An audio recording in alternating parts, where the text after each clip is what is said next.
श्री स्वामी समर्थ। नमस्कार मंडळी, तुमचं मनापासून स्वागत आहे माझ्या यूट्यूब चॅनलवरती। आजचा दिवस तुम्हा सर्वांना खूप छान, सुखाचा, समाधानाचा आणि आनंदाचा जाऊ देत, हीच मी स्वामींच्या चरणी प्रार्थना करते आणि आजच्या या नवीन व्हिडिओला सुरुवात करते। पण त्या अगोदर तुम्ही माझ्या चॅनलवरती जर नवीन असाल तर चॅनलला पण लगेच सबस्क्राइब करा आणि कमेंटमध्ये श्री स्वामी समर्थ लिहायला अजिबात विसरू नका। तर मंडळी, उद्या म्हणजेच 6 मार्च 2026 शुक्रवारचा दिवस खूप विशेष आणि पवित्र मानला जातो, कारण या दिवशी आलेली आहे वर्षातली शेवटची संकष्टी चतुर्थी। मराठी पंचांगानुसार ही या वर्षातली अखेरची चतुर्थी तिथी असणार आहे आणि त्यानंतर लगेचच गुढीपाडव्यापासून नव्या मराठी वर्षाची सुरुवात होणार आहे।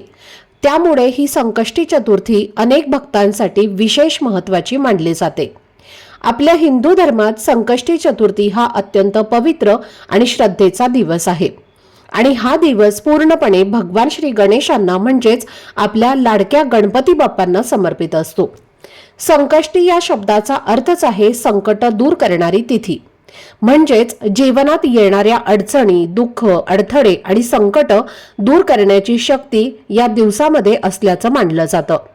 म्हणूनच या दिवशी श्रद्धेने आणि भक्तिभावाने भगवान गणेशाची पूजा केली तर जीवनातील अनेक समस्या दूर होतात, घरात सुख समृद्धी येते, मनाला शांती मिळते, अशी आपल्या धर्मात श्रद्धा आहे।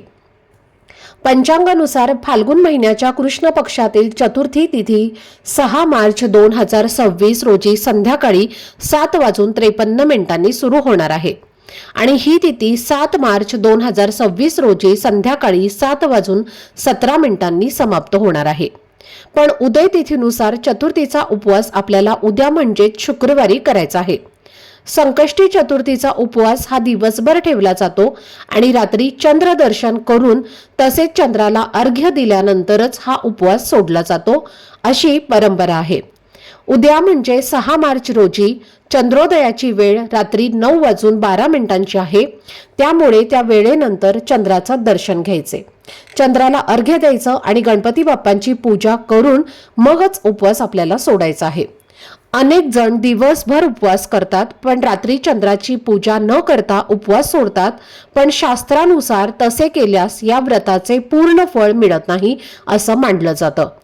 म्हणून शक्य असेल तर चंद्रदर्शन करूनच व्रत सोडणं अधिक शुभ मानलं जातं। गणपती बाप्पांना आपण विघ्नहर्ता असे म्हणतो, म्हणजेच आपल्या आयुष्यातील अडथळे आणि संकट दूर करणारे देवता। त्यामुळे या दिवशी भक्तिभावाने गणपती बाप्पांची पूजा केली तर घराला शांती, सुख आणि समृद्धी येते, तसेच अनेक अडचणींपासून मुक्ती मिळते अशी श्रद्धा आहे।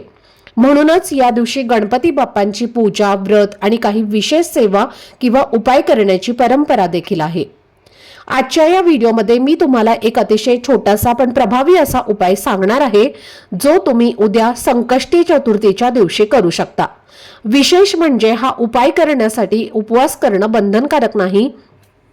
तुम्ही उपवास केला नाही तरी सुद्धा हा उपाय करू शकता। फक्त उद्या सकाळी उठल्यानंतर घराच्या उंबरठ्यावर एक छोटीशी वस्तू ठेवायची आहे।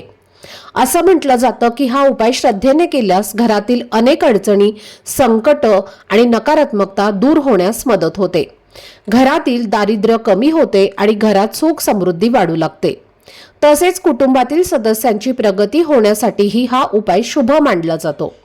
मग ही वस्तू कोणती आहे जी आपल्याला आपल्या घराच्या उंबरठ्यावर ठेवायची आहे आणि हा उपाय नेमक्या कोणत्या वेळेत करायचा आहे आणि तो करताना कोणत्या गोष्टींची काळजी घ्यायची आहे याची सविस्तर माहिती आजच्या या व्हिडिओमध्ये मी तुम्हाला सांगणार आहे। त्यामुळे व्हिडिओ हा अजिबात स्किप न करता शेवटपर्यंत नक्की पहा, जेणेकरून तुमच्यापर्यंत योग्य ती माहिती पोहोचेल। आणि तुम्ही माझ्या चॅनलवरती जर नवीन असाल तर चॅनलला पण लगेच सबस्क्राइब करा आणि बेल आयकॉनला पण प्रेस करा, म्हणजे मी जेव्हा कधीही नवीन व्हिडिओज अपलोड करेन त्याचं नोटिफिकेशन सर्वात आधी तुम्हाला मिळेल आणि तुमचा एकही व्हिडिओ हा मिस होणार नाही। तसेच हाईप बटनला देखील क्लिक करा। तर मंडळी, आजच्या या व्हिडिओमध्ये मी तुम्हाला जो उपाय सांगणार आहे तर तो खूप साधा आहे, पण श्रद्धेने केला तर अत्यंत प्रभावी मानला जातो। हा उपाय तुम्हाला उद्या सकाळी करायचा आहे आणि विशेष म्हणजे दुपारी 12 वाजण्याच्या आधीच हा उपाय पूर्ण करून घ्यायचा आहे। मी पुढे जी वस्तू तुम्हाला सांगणार आहे तर ती वस्तू तुम्हाला घराच्या उंबरठ्यावर ठेवायची आहे। हा उपाय करताना मनामध्ये श्रद्धा आणि सकारात्मक भावना असणं खूप महत्त्वाचं आहे. कारण आता मराठी वर्षातील फाल्गुन महिना सुरू आहे आणि अवघ्या काही दिवसांमध्ये हे वर्ष संपून नवीन मराठी वर्षाची सुरुवात होणार आहे. त्यामुळे या काळात आपण देवाची प्रार्थना करतो की येणारे नवीन वर्ष आपल्यासाठी आनंद, सुख, प्रगती आणि भरभराट घेऊन येऊ. आपल्या मनातील इच्छा पूर्ण व्हाव्यात, आपल्या कुटुंबातील प्रत्येक व्यक्ती सुखी राहावी आणि घरामध्ये नेहमी समृद्धी नांदावी, हाच भाव मनामध्ये ठेवून हा छोटासा उपाय करायचा आहे. आपल्या सर्वांना माहिती आहे की प्रथम पूज्य मानले जाणारे गणपती बाप्पा हे सुखकर्ता आणि दुःखहर्ता मानले जातात.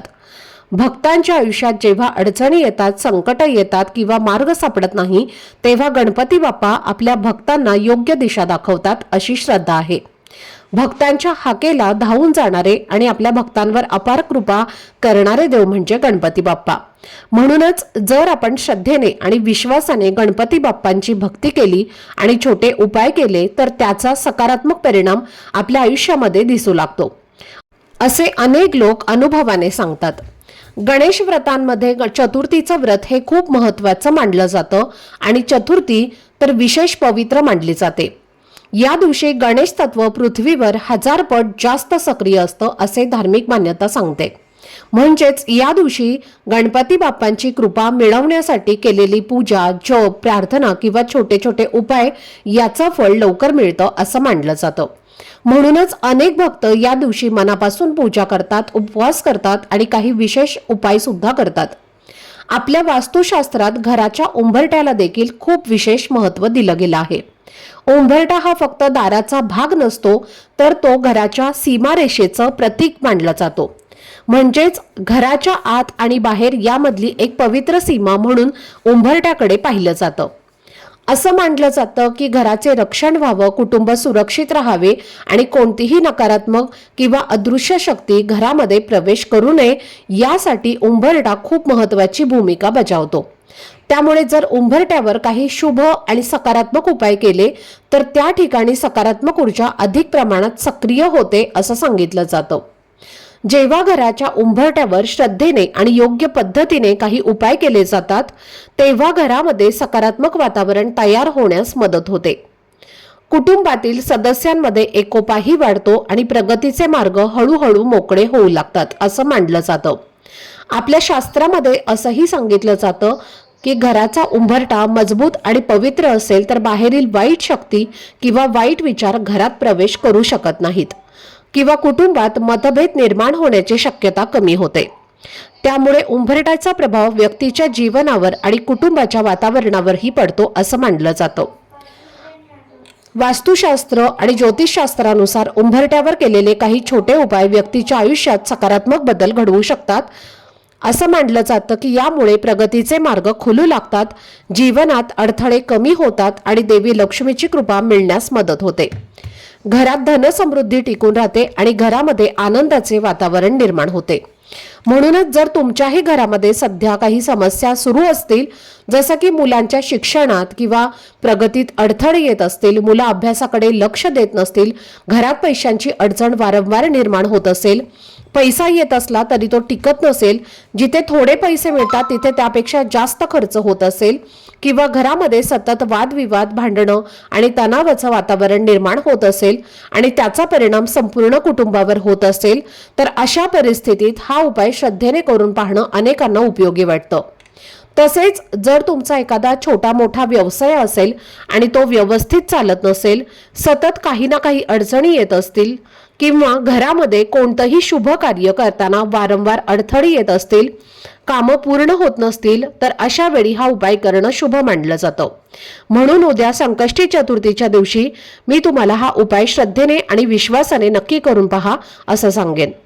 तर उपाय करण्यासाठी तुम्हाला उद्या सकाळी लवकर उठायचं आहे, स्वच्छ स्नान करायचं आहे.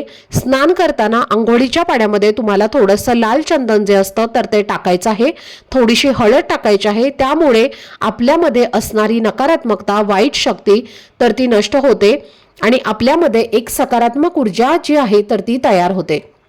त्यानंतर स्वच्छ कपडे परिधान करून सर्वप्रथम आपल्या देवघरातील देवांची विधिवत पूजा करून घ्यायची आहे. गणपती बाप्पांची मूर्ती असेल तर मूर्तीवरती तुम्हाला अभिषेक करायचा आहे. स्वच्छ पाण्याने केला तरीही चालेल किंवा पंचामृताने किंवा कच्च्या दुधाने केला तरीही चालेल. जर तुम्ही स्वच्छ पाण्याने अभिषेक करणार असाल तर अभिषेक करत असताना तुम्हाला गणपती अथर्व शीर्षाचं पठण करायचं आहे आणि हे अभिषेक केलेलं जे तीर्थ आहे तर ते मुलांना प्यायला द्यायचं आहे आणि बाकीचं तीर्थ हे तुम्ही पिण्याच्या माठामध्ये किंवा फिल्टरमध्ये टाकायचं आहे. कारण ते सिद्ध झालेलं असतं आणि त्यामध्ये एक दैवी शक्ती असते आणि गणपती बाप्पा जे असतात तर ते विद्येचे आणि ज्ञानाचे देवता आहेत. जेव्हा आपण हे तीर्थ आपल्या मुलांना देतो तेव्हा मुलांचा हट्टीपणा, तापटपणा, चिडचिडेपणा हा कमी होतो आणि मुलांची प्रगती व्हायला सुरुवात होते. त्यांना अभ्यासामध्ये यश मिळू लागते. म्हणून मुलांना हे तीर्थ नक्की पाजा. पंचामृताने अभिषेक केला तर थोडंसं तीर्थ हे तुम्हाला मुलांना नक्की पाजायचं आहे आणि बाकीचं तीर्थ हे तुम्ही तुळस सोडून कोणत्याही झाडाला घालू शकता. त्यानंतर गणपती बाप्पांना हळद, कुंकू, अक्षदा, चंदन तुम्हाला लावायचं आहे. जास्वंदाचं फूल अर्पण करायचं आहे. दुर्वा असल्या तर त्याही अर्पण करायचं आहे आणि नंतर गुळ खोबऱ्याचा नैवेद्य अर्पण करायचा आहे. धूप, दीप, अगरबत्ती लावून घरातील वातावरण हे तुम्हाला प्रसन्न करायचं आहे आणि त्यानंतर तुम्हाला हा उपाय जो आहे तर तो उंबरठ्यावरती करायचा आहे. सर्वप्रथम तुम्हाला काय करायचं आहे, एक दिवा प्रज्वलित करायचा आहे. दिवा हा तुम्ही कोणत्याही धातूचा घेऊ शकता, मातीचा घेतला तरीही चालेल. दिव्यामध्ये तुम्हाला तूप घालायचं आहे. तूप नसेल तर तेल घातलं तरीही चालेल. त्यानंतर दुहेरी कापसाची वात करून ती जोडवात त्या दिव्यामध्ये लावायची आहे आणि एका प्लेटमध्ये थोडेसे तांदूळ ठेवायचे आहेत. तुमच्याकडे जर मसूर डाळ असेल तर ती मसूर डाळ ठेवा, मसूर डाळ नसेल तर तांदूळ ठेवायचे आहेत आणि त्यावरती हा दिवा तुम्हाला ठेवून सर्वप्रथम मुख्य प्रवेशद्वारावरती प्रज्वलित करायचा आहे. जेव्हा तुम्ही बाहेरून घरामध्ये प्रवेश करता तेव्हा जी तुमची उजवी साईड असणार आहे तिथे हा दिवा तुम्हाला प्रज्वलित करायचा आहे. हा दिवा तिथे लावल्याने देवी लक्ष्मीचं आगमन आपल्या घरामध्ये होतं आणि आपल्या घरातील आर्थिक अडचणी ज्या आहेत तर त्या दूर होतात. त्यानंतर तुम्हाला काय करायचं आहे, थोडंसं पाणी शिंपडून आपला उंबरठा जो आहे तर तो स्वच्छ पुसून घ्यायचा आहे. त्यानंतर एका वाटीमध्ये तुम्हाला थोडीशी हळद घ्यायचं आहे, थोडंसं लाल चंदन घ्यायचं आहे. त्यामध्ये तुम्हाला गोमूत्र टाकायचं आहे, थोडंसं गंगाजल टाकायचं आहे, थोडंसं गुलाबजल टाकायचं आहे. जेवढ्या वस्तू तुमच्याकडे असतील तेवढ्या वस्तू तुम्हाला यामध्ये टाकायच्या आहेत आणि त्याची पेस्ट बनवून तुम्हाला ज्या प्रकारे आपण उंबरठ्यावरती हळदीचं लेपन करतो त्या पद्धतीने तुम्हाला उंबरठ्यावरती याचं लेपन करायचं आहे. उंबरठा जो आहे तर तो आपल्याला सारवून घ्यायचा आहे आणि त्यानंतर काय करायचं आहे, आपल्याला पांढऱ्या रंगाची रांगोळी घ्यायची आहे आणि आपल्या उंबरठ्याच्या दोन्ही बाजूस त्या पांढऱ्या रांगोळीने स्वस्तिक काढून घ्यायचं आहे. स्वस्तिक काढल्यानंतर त्या स्वस्तिकाची तुम्हाला हळद, कुंकू, अक्षदा वाहून पूजा करायची आहे. स्वस्तिक काढताना चुकीचं काढायचं नाही. मधले 4 बिंदू, कडेच्या 2 लाईन्स सुद्धा तुम्हाला आवर्जून द्यायच्या आहेत. त्या स्वस्तिकाच्या मर्यादा असतात आणि त्याशिवाय स्वस्तिक हे पूर्ण होत नाही. स्वस्तिक हे मांगल्याचं प्रतीक आणि दारिद्र्य दूर करण्याचे साधन मानलं जातं आणि म्हणून स्वस्तिक हे तुम्हाला व्यवस्थितच काढून घ्यायचं आहे. कारण या स्वस्तिकामध्ये अनेक देवी देवतांसोबत श्री गणेशांचा वास असतो आणि म्हणूनच कोणतीही पूजा असो किंवा काही शुभ कार्य असेल तेव्हा स्वस्तिक काढून गणपती बाप्पांची पूजा केली जाते आणि त्यानंतरच त्या शुभ कार्याला सुरुवात केली जाते. इतकं महत्त्व स्वस्तिकाला दिलं जातं. आता स्वस्तिका तुम्ही काढल्यानंतर त्या स्वस्तिकाच्या मधोमध स्वस्तिकाच्या ज्या 4 लाईन एकत्र होतात तर तो जो मधला बिंदू असतो तर तिथे तुम्हाला एक सुपारी ठेवायची आहे. आपल्या उंबरठ्याच्या डाव्या आणि उजव्या साईडला तुम्हाला रांगोळीने स्वस्तिक काढून दोन्ही साईडला तुम्हाला 2 सुपाऱ्या ज्या आहेत तर त्या ठेवायच्या आहेत. आता सुपारीचे 2 प्रकार असतात. एक पूजेमध्ये वापरतो ती सुपारी आणि दुसरी म्हणजे खाण्याची सुपारी. तर पूजेची सुपारी ही छोटी असते आणि तीच सुपारी तुम्हाला तिथे स्वस्तिकावरती ठेवायची आहे. स्वस्तिकाच्या मधोमध तुम्हाला ठेवायचे आहे आणि त्यानंतर स्वस्तिकाला हळद, कुंकू, अक्षदा अर्पण करायचं आहे. फूल असेल तर फूल अर्पण करायचं आहे आणि त्यानंतर दोन्ही हात जोडून माता लक्ष्मीचं आणि श्री गणेशाचं नामस्मरण करायचं आहे. सुपारी जी असते तर ती गणपती बाप्पांचं प्रतीक मानलं जातं आणि म्हणून आपण पूजेमध्ये जेव्हा आपल्याकडे बाप्पांची मूर्ती किंवा फोटो नसतो तेव्हा आपण सुपारीलाच गणपती बाप्पांचं प्रतीक म्हणून सुपारीची पूजा आपण करत असतो. इतकं महत्त्व सुपारीला दिलं जातं आणि जेव्हा ही सुपारी आपण उंबरठ्यावरती ठेवतो तेव्हा गणपती बाप्पांचा अखंड कृपा आशीर्वाद हा आपल्या कुटुंबावरती राहतो. आपल्यामध्ये असणारे सर्व संकट, अडचणी, अडथळे जे आहेत तर ते दूर होतात. तसेच या उपायाने देवी लक्ष्मी सुद्धा प्रसन्न होते, धनप्राप्ती होते. आता ही सुपारी ठेवल्यानंतर दुसऱ्या दिवशी काय करायचं आहे, तर दुसऱ्या दिवशी ही सुपारी तुम्हाला घ्यायची आहे. लाल पिवळ्या रंगाचा जो कलावा असतो तर तो तुम्हाला सुपारीवर बांधायचा आहे आणि ही सुपारी गणपती बाप्पांच्या मंदिरात जाऊन अर्पण करून घ्यायची आहे. तुमच्या घराजवळ जिथे कुठे गणपती बाप्पांचं मंदिर असेल तिथे जाऊन तुम्हाला सुपाऱ्या ज्या आहेत तर त्या अर्पण करून घ्यायच्या आहेत. तर अशा पद्धतीने छोटासा हा उपाय जो आहे तर तो आपल्याला उद्या उंबरठ्यावरती करायचा आहे. आणि सगळ्यात महत्त्वाची गोष्ट म्हणजे जेव्हा या सुपाऱ्या तुम्ही उंबरठ्यावरती ठेवणार आहे तेव्हा तुम्हाला या स्वस्तिकाच्या मधोमध थोडेसे तांदूळ सुद्धा अर्पण करायचे आहेत आणि त्या तांदळावरती ही सुपारी तुम्हाला ठेवायची आहे. डायरेक्ट रांगोळीवरती ही सुपारी तुम्ही ठेवू नका. आणि जर शक्य असेल तर स्वस्तिक जे आहे तुम्ही रांगोळीऐवजी तांदळाच्या पिठाने स्वस्तिक काढलं तर अतिशय उत्तम राहील. तांदळाचे स्वस्तिक तुम्हाला काढणं शक्य नसेल तर तुम्ही पांढऱ्या रांगोळीने स्वस्तिक काढू शकता. त्यावरती हळद कुंकू तुम्हाला अर्पण करायचं आहे. पूर्ण पांढरी रांगोळी तशीच तुम्हाला ठेवायची नाही. आणि त्यानंतर स्वस्तिकाच्या मधोमध तुम्हाला थोडेसे तांदूळ ठेवून त्यावरती सुपारी ठेवायची आहे. त्याचबरोबर तुम्हाला कुंकवाने मुख्य प्रवेशद्वारावरती शुभ आणि लाभ असं सुद्धा लिहायचं आहे. पहिलं शुभ नाव काढायचं आहे, मध्ये स्वस्तिक काढायचं आहे आणि त्या स्वस्तिकाच्या बाजूलाच तुम्हाला लाभ हा शब्द लिहायचा आहे. हा जो शब्द आहे तर तो अतिशय शुभ मानला जातो. शुभ म्हणजे काय? शुभ म्हणजे चांगले, मंगल, पवित्र किंवा सकारात्मक गोष्टी, घरात सुख, शांती आणि चांगले कार्य होण्यासाठी शुभ हा शब्द वापरला जातो. म्हणून तुम्हाला शुभ लिहायचा आहे. आणि लाभ म्हणजे काय? तर लाभ म्हणजे फायदा, प्रगती किंवा यश, व्यवसाय, काम किंवा जीवनात भरभराट व्हावी यासाठी लाभ हा शब्द जो आहे तर तो वापरला जातो. आणि हिंदू पंचांगानुसार शुभ आणि लाभ हे श्री गणेशांचं पुत्र मानले जातात असे कथांमध्ये वर्णन केलं गेलं आहे. त्यामुळे घरात शुभ आणि लाभ राहावा अशी भावना व्यक्त केली जाते आणि म्हणून आपल्या मुख्य प्रवेशद्वारावरती शुभ आणि लाभ जे आहे तर ते कुंकवाने लिहायचं आहे आणि त्याची सुद्धा तुम्हाला पूजा करायची आहे. त्याचबरोबर तुम्हाला उद्या गणपती अथर्वशीर्षाचं पठण करायचं आहे. शक्य असेल तर 11 वेळेला करा, नसेल शक्य तर 1 वेळेला केलं तरीही चालेल. गणपती बाप्पांचा संकटनाशक स्तोत्राचं सुद्धा तुम्ही पठण करू शकता आणि ओम गण गणपते नमः या बाप्पांच्या महामंत्राचा जप केला तरीही चालेल. पण ह्या ज्या काही सेवा तुम्हाला होतील तेवढ्या करायच्याच आहेत. तर ही अत्यंत महत्त्वाची माहिती मला तुमच्यासोबत शेअर करायची होती.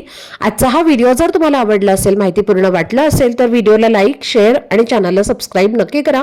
भेटूयात पुढच्या व्हिडिओमध्ये. तोपर्यंत सर्वांना श्री स्वामी समर्थ.